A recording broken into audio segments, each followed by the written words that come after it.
How many times have you felt and heard your words falling on deaf ears and not being acknowledged? What message does this send to your sense of self and self-worth? When we become mothers, we lose our identity, we begin to feel invisible, and our reason for being is being someone's child, someone's partner, someone's parent. But that's all. And what about your work self?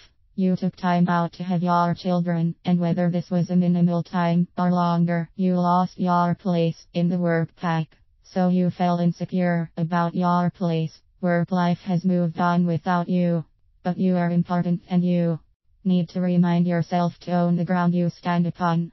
That your voice is every bit as important as everyone else. But you need to make this congruent, otherwise your voice will quiver and your body language will show fear.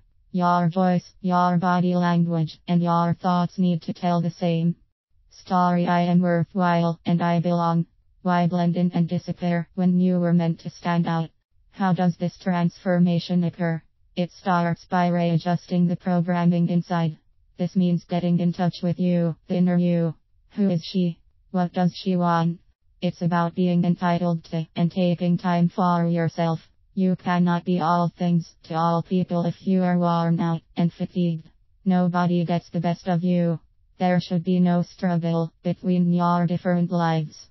It is okay to want this time, and it is okay to get annoyed at not wanting to be all things to everyone. Even computers get switched off. Rather than letting resentment, annoyance, and frustration fester, acknowledge them, own them, and see them as a sign that you just need 5 minutes for you.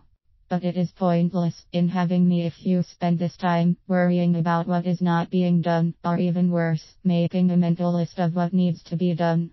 Me time only works if you allow yourself to switch off. This does not mean emptying your mind, it means just being aware and not getting involved in the thoughts, and developing the ability to just be.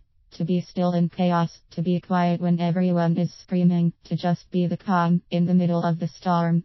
The most amazing thing happens when we, as mothers, become calm is that everything around becomes calmer.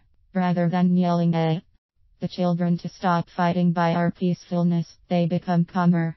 Let's get started. I am mindful of the time constraints on mothers. There is no point in telling you to take an hour out of your day. It sounds practical and good, but the reality, this is why after doing a mindfulness course, one forgets to make the time, because life happens and you feel if I can't do the hour then I may as well do nothing. 1. Breathe. Take time noticing how you breathe in and how you breathe out. When to do this, each visit to the restroom, waiting at red traffic light, standing in line. 2.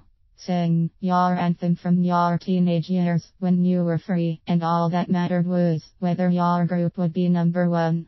When to do this, in your car, sing out loud. When stuck on a project or needing a mental break, sing inside your head. 3. Stretching your body helps to loosen the muscles, and if you can yawn, great. When to do this, at your desk if you can. Restroom. 4. Walk away, leave your desk, and go outside even if it's just sticking your head out the front door. When to do this, your break times. 5. Visualize, think about how you want to be in the meeting. See yourself as you want to be, not what you don't want. Be this self. When to do this, before meetings, before going into work, or prior any situation that has until now caused you anxiety. Anytime, any place, anyhow is my motto when it comes to being mindful.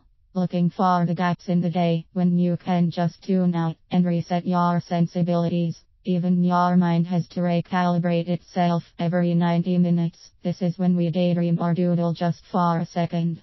If your subconscious mind can do this, then why not your conscious mind? http://usingmindfulness.com/7 tips to achieve me time for busy moms /